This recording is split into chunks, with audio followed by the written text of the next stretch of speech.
Okay, thank you very much. What we need to understand and appreciate is that ICT is the world. ICT, it makes us kick. Hi guys, welcome back to the channel and thank you so much, specifically you watching this video. Thank you so much for subscribing and liking this video so that we reach more people. When I started this, I started it with the mind of saying, you know what, I'm just gonna try to speak out. If people listen, then that's it.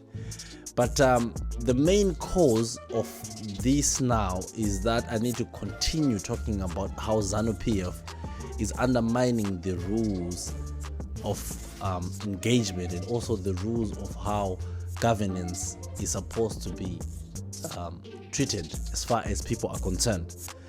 And you know what ZANU-PF does not understand? It's the fact that since the decline of even the most powerful regimes and oppressive governments like the French monarchy, studies have been conducted that the systems that leave the large margin of the majority outside the economic system will sooner or later be toppled by the same people who are in a state of repression or being repressed.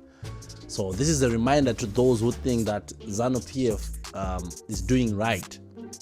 It only takes one day, one fateful day. You know what they say about keeping people silent and oppressing them?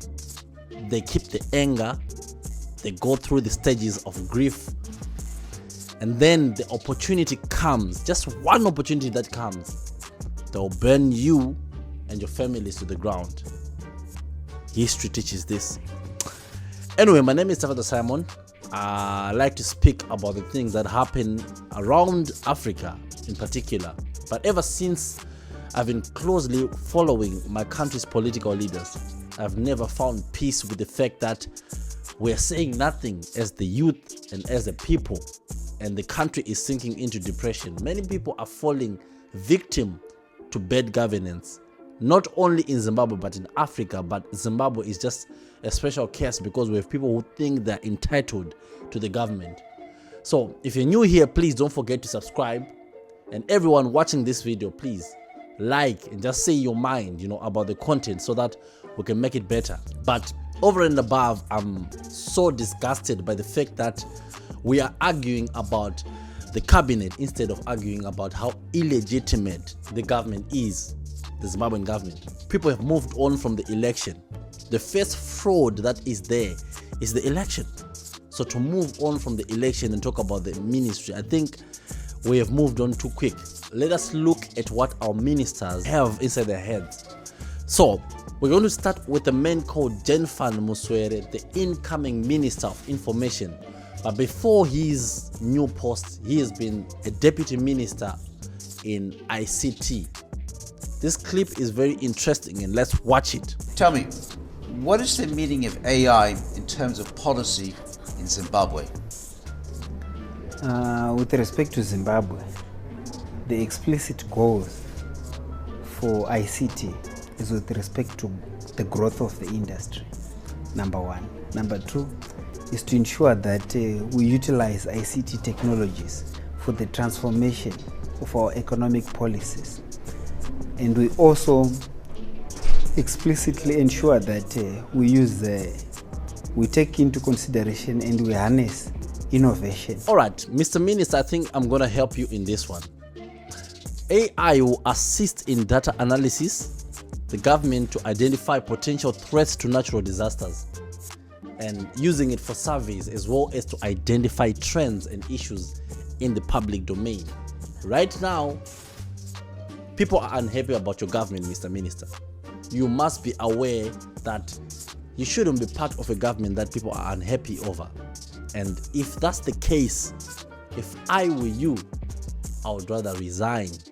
That's my thinking, at least. And we also take into consideration the inclusiveness. How do we use technology to bridge the rural-urban divide?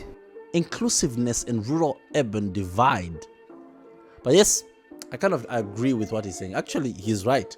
But if they're really using AI, they should know that the rural population is not included in anything. If not, they're the most marginalized, and he's even lying through his teeth. ZANU keeps the rural people away from technology because they know if they get access to technology, they're enlightened.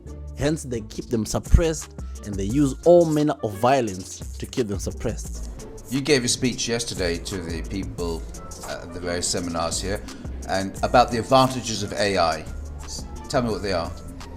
The advantages of AI include the productivity, increased production, efficiency, effectiveness, transparency, and so forth. And how do you see AI technology affecting developing countries when we were talking about the UN's 17 Sustainable Development Goals?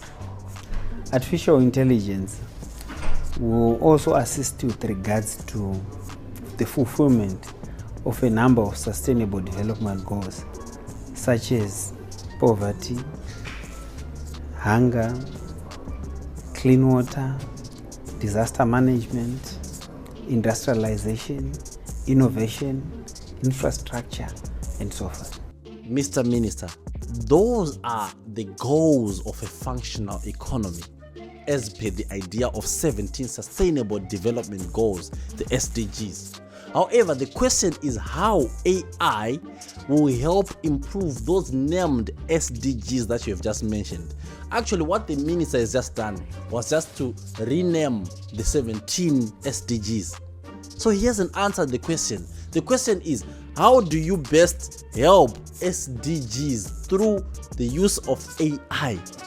AI has the ability to create distributive and redistributive public policy frameworks that will enable authorities to effectively distribute resources without having people cry over unavailability of resources. Mr. Minister, just answer these simple questions and people will have confidence that you are coming into the government with knowledge. I think we are in trouble. We have people who are put as puppets to the government without knowing what is at stake. People should know, be in the... Okay, fine. I'm not going to talk. They mentioned South Africa, they mentioned Nigeria, Ethiopia. Zimbabwe as well could be a key player in AI data gathering. Yes. Zimbabwe will probably be one of the ICT hubs in Africa and the leading ICT country with respect to technology, with respect to connectivity, with respect to infrastructure and so forth. I'm not in this mood anymore. I'm not in the mood. Anyways, I'm done on this one. On to the next one. The former actress Tatenda Mavetera. Okay, thank you very much. What we need to understand and appreciate is that ICT is the world. ICT is the world. What is she even saying? ICT, it makes us kick. Everything that we do involves ICT. And indeed, we need to make sure that we don't need to leave anyone behind. His Excellency has been very clear. We need to make sure that we come up with programs that will also make sure that people from even the rural areas will also be able to access ICT. We have had issues to do with color. I think that's one thing which has been very topical and talked about very well. We need to make sure that at least we make sure every person has to also appreciate. What is she saying? Like, what is she saying? We need to make sure that color what? We have had issues to do with color. I think that's one thing which has been very topical and talked about very well. We need to make sure that at least we make sure every person has to also appreciate and also adopt ICT, so that at least the color, which is continuous learning assessment, will also be able to make sure that at least everyone will benefit from it. Oh my God, this is a disaster. Honestly, I mean,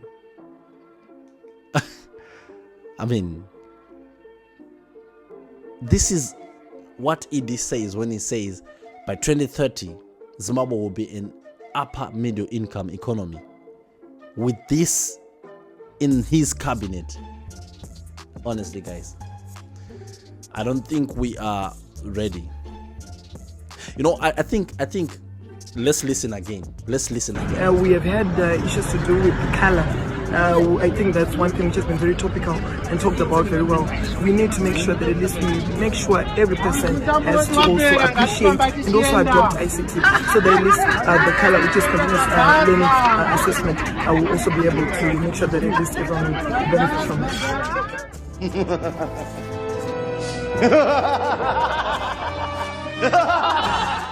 Have you ever seen a person and you just say, we are doomed as a nation? She is the kind of a woman. I don't know how they choose these ministers. Is it a criteria based on merit? Because there should be something called meritocracy that works with people who are there for merit, not using some other means to get into ministerial positions.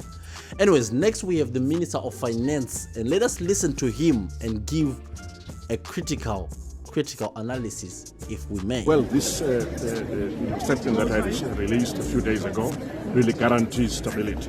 And this semantic import was that stability is what we're striving for, and we're continuing with the policies that are already in place, mainly tight fiscal policy, making sure that we manage and regulate the payment of contractors and for other services, so we don't push too much liquidity into the economy. Then on the monetary front, again, we're continuing with our tight monetary policy endeavors to make sure that, again, we don't push too much liquidity into the economy. To be honest with you, this man has proven to be inconsistent in policy-making duties. Remember, he declared that there has been a surplus in our granary, if you remember. I think let us see the article right now. It says, as the Second Republic's agriculture and food systems transformation strategy and other related policies continue to bear fruit, the country has received more than 350,000 tons of maize export requests, and it will start by moving 40,000 tons to Rwanda, while processing requests from the Democratic Republic of Congo. Wheat exports are also being considered after Zimbabwe attained self-sufficiency driven by the government's agricultural policies that have deliberately supported communal small to middle scale and commercial farmers with the aim of ensuring an upper middle class income economy by 2030. Then now here's what the same government also has done just a few months after putting this article. Speaking during the incentive planning prices for the main summer crops of the 2023/24 season in Harare, Finance and Investment Promotion Minister Mnangagwa indicated that they want to ensure adequate supply of food in the country, hence attractive prices for the farmers. With this backed by allowing private concerns to import maize without duty. We're opening up borders with immediate effect and allowing the private sector to import maize with no duty as well. Guys, make me understand something here. What is called being food self-sufficient? Anyway, before I leave, I want to leave each and every one with this following video. But before I go, I've worked in rural Matabeleland before. I came across a grandmother who had 4 grandchildren from a daughter who just disappeared from thin air.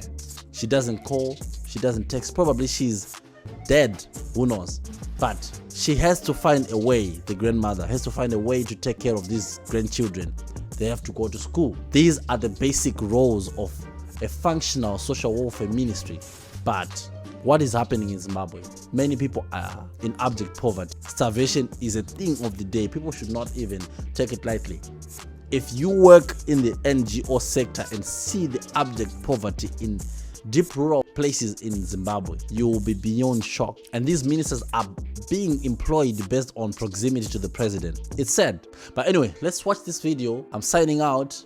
Subscribe and leave a comment. Most of our countries, in the way they are administered, the way they run their affairs, are full of nepotism, full of patronage, and these two things lead to lack of meritocracy in the administration of our public lives.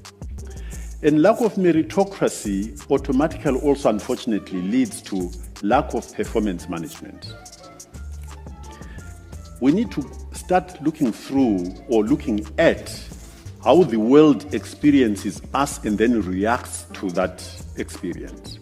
So as the world experiences us, as we send people out there in the world, in particular through the public sector, through diplomacy. What the world experiences as we send these representatives out there are people who are lazy, people who are unimaginative, and totally uninnovative. Because these people are not sent there on the basis of deserving to be sent there. They are sent there because mostly they are related to whoever is running the country and whoever is part of the administration.